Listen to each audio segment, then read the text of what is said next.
Napadpad na naman ako sa feed nyo, kaya naman samahan nyo na lang ako sa eksena ko last week. Yes, last week pa talaga. Samahan nyo nga ako guys dahil a-attend tayo sa orientation natin. Ngayon ko nga lang ito na-upload guys kasi Hell Week ni Regine. Pero speaking of Hell Week guys, ayun nga yung topic natin sa Hibernation 2. Kaya abangan nyo yun guys. Kasi ate girl, hindi pa nga nyo na-edit ba? Anyways, nandito na ako sa venue guys and ayun nga, late ang ate girl mo. Na para bang palagi naman, charis. Pero at least guys, nakaabot tayo sa attendance. Ayun nga guys, ina-explain yung about sa mga programs namin, ganyan. Lalo na kasama namin yung mga freshmen ngayon. Kaya kailangan nilang maging aware dun sa program na pinasukan nila ba. Ang dami-dami nga namin guys dahil nagsama yung psychology and human services. And childhood nga rin yung team namin guys. Kaya ganun yung suotan ko kanina ba. Parang violet na violet ang ate girl nyo. Feeling ko nga ako si Barney kanina guys kasi pinagtitinginan talaga ako sa sasakyan ba. Hindi nga ako nakakain mga be kaya buti na lang talaga meron nagtitinda ng musupin. Masarap nga ito mga be at usong-uso ngayon. Balak nga sana namin na mag-business ng ganito kaso mga be hindi pa namin na-feel nun yung hagupit ng third year. Kaya ngayon, wala talagang nangyari ba sa plano-plano naming business na yun. Pero si Creston nga guys, ayun, nag-start siya ng business niyang donut. Nakaka-proud nga guys yung mga estudyante na may side hustle and working students dahil alam naman natin guys na hindi biro at hindi ganun kadali na mag-manage ng time pagka estudyante ka. Pinag-lunch na nga kami guys and dito na lang kami kumain sa McDo. Hi guys, so nandito kami sa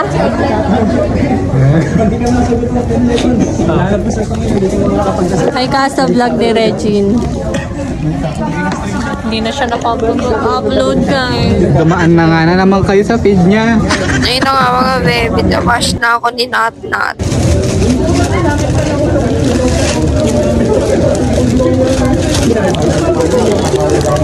Ito, tutorial. Tutorial.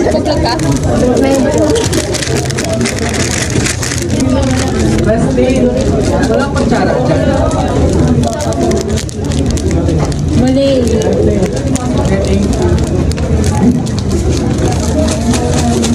Nag-shake fries na ako mga be dahil nagmusubi na ako kanina. So ngayon, magtiis tayo sa Coke Float at fries. Tsaka ever since guys, Jollibee talaga ako. Sorry McDo. Uy! Nagsangre ka? Encantadia, ano?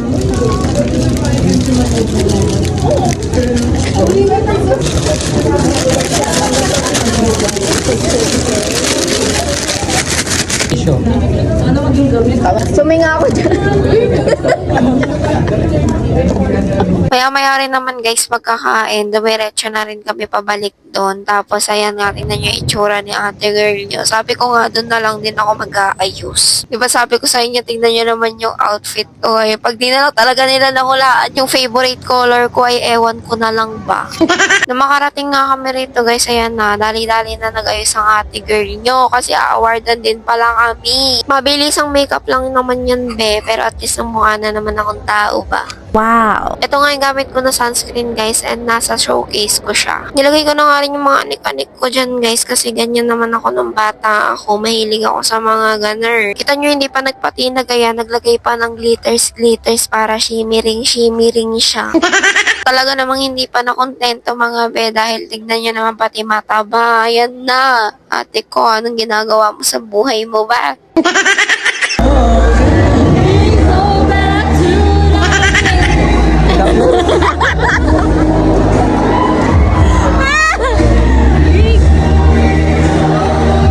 Sige na, kanta ka na. Sino na nakit dito?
Maya-maya rin naman guys, ayan na, nagpunta na kami rito sa harap kasi ha-awardan na raw pala kami.